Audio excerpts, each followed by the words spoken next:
Hello நண்பர்களே, நாம daily எத்தனையோ விஷயங்களை பார்க்கறோம். ஆனா அதெல்லாம் ஏன் அப்படி இருக்குன்னு பெருசா யோசிக்க மாட்டோம். ஆனா சில விஷயங்கள்ல ஒரு பெரிய மர்மமே அடங்கி இருக்கும்.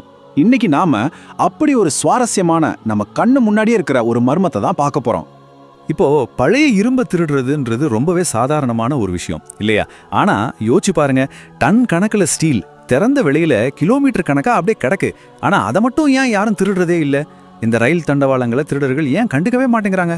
வாங்க இந்த மர்மத்துக்கு பின்னால இருக்கிற விடையை தேடலாம். இந்த வித்தியாசத்தை கொஞ்சம் பாருங்களேன். கோயில் மணி, தெருவில் இருக்கிற லைட்டு, ஏன் ரோட்ல இருக்கிற மேன்ஹோல் மூடிய கூட விட்டு வைக்க மாட்டேங்கிறாங்க. ஆனா காடு, மலை, ஆளே இல்லாத இடத்துல எல்லாம் கூட ஆயிரக்கணக்கான கிலோமீட்டருக்கு இந்த தண்டவாளம் அப்படியே கிடக்கு. எப்படி இது மட்டும் இவ்வளோ சேஃபா இருக்கு? என்ன காரணம்? சரி, இந்த மர்மத்தை உடைக்க முத க்ளூவுக்கு போலாம். தண்டவாளத்தோட முதல் பாதுகாப்பு கவசமே அது செஞ்சிருக்கிற மெட்டீரியல் தான். நாம நினைக்கிற மாதிரி ரயில் தண்டவாளங்கள் சாதாரண இரும்பு இல்ல. அதுக்கு பேரு ஹேட்ஃபீல்ட் மாங்கனீஸ் ஸ்டீல். இது ஒரு ஸ்பெஷலான ரொம்ப வலுவான ஒரு மெட்டல். அதோட ஸ்பெஷல் குவாலிட்டி தான் அதுக்கு முதல் பாதுகாப்பு. இங்க தான் அசல் மேட்டரே இருக்கு. இதோட கலவையை பாருங்க. இதுல கிட்டத்தட்ட 12% மாங்கனீஸ் இருக்கு. சாதாரண ஸ்டீல்ல இவ்ளோ மாங்கனீஸ் இருக்கவே இருக்காது. இந்த அதிகப்படியான மாங்கனீஸ் தான் அந்த தண்டவாளத்தை பயங்கர ஹார்டா ஒரு ஸ்டீல் கோட்டை மாதிரி மாத்துது. அது எவ்வளோ ஹார்டுன்னு கொஞ்சம் கற்பனை பண்ணி பாருங்க. ஒரு திருடன் ஒரு சாதாரண ஹேக்ஸா பிளேடை வச்சு இதை அறுக்க நினைச்சான்னு வச்சுக்கோங்க, அந்த பிளேடு தான் தேஞ்சு போகுமே தவிர தண்டவாளத்தில் ஒரு சின்ன கீறல் கூட போட முடியாது. சொல்லப்போனா சரியான டூல்ஸ் இல்லாமல் இதை வெட்டுறது நடக்காத காரியம். சரி, ஒருவேளை கஷ்டப்பட்டு எப்படியோ வெட்டிட்டாங்கன்னே வச்சுப்போம். அப்பவும் அந்த திருடனுக்கு முன்னால ஒரு மலை மாதிரி ரெண்டாவது பெரிய சவால் காத்துக்கிட்டு இருக்கு.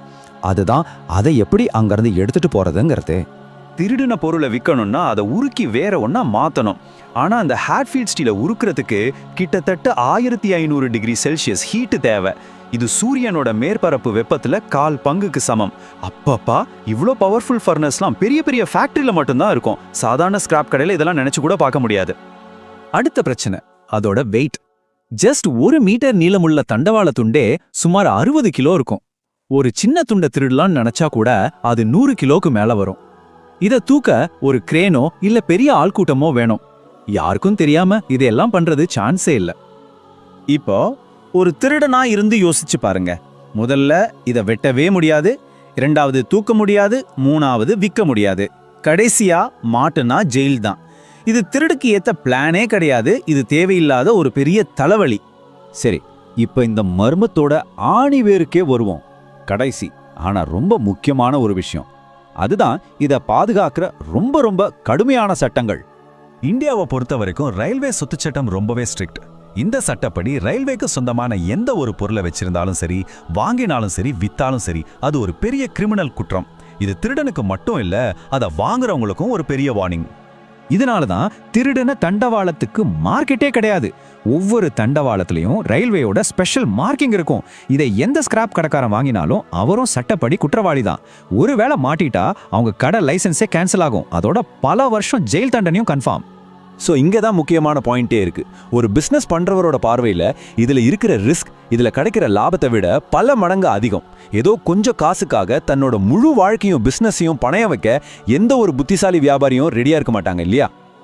ஓகே, இப்ப நாம பார்த்த இந்த 3 க்ளூவையும் ஒன்னா சேர்த்து பார்ப்போம்.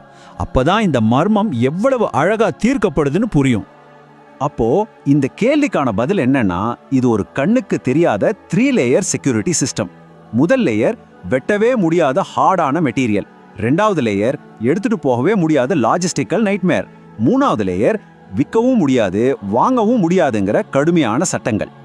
அதனால ரயில் தண்டவாளத்தோட பாதுகாப்புங்கிறது ஏதோ தற்செயலா நடந்த விஷயம் கிடையாது. இது மெட்டீரியல் சயின்ஸ், இன்ஜினியரிங், அப்புறம் சட்டம். இந்த 3ஐயும் ஒன்னா சேர்த்து ரொம்ப புத்திசாலித்தனமா உருவாக்குன ஒரு சூப்பரான டிசைன். இது நம்மளை யோசிக்க வைக்குது இல்லையா? நம்மளை சுத்தி நம்ம கண்ணுக்கு தெரியாமலே இந்த மாதிரி நம்மையும் நம்ம உலகத்தையும் பாதுகாக்கிற ஸ்மார்ட்டான சிம்பிளான டிசைன்ஸ் வேற என்னெல்லாம் இருக்கு? அடுத்த தடவை நீங்க எதையாவது பார்க்கும்போது கொஞ்சம் வித்தியாசமா யோசிச்சு பாருங்க.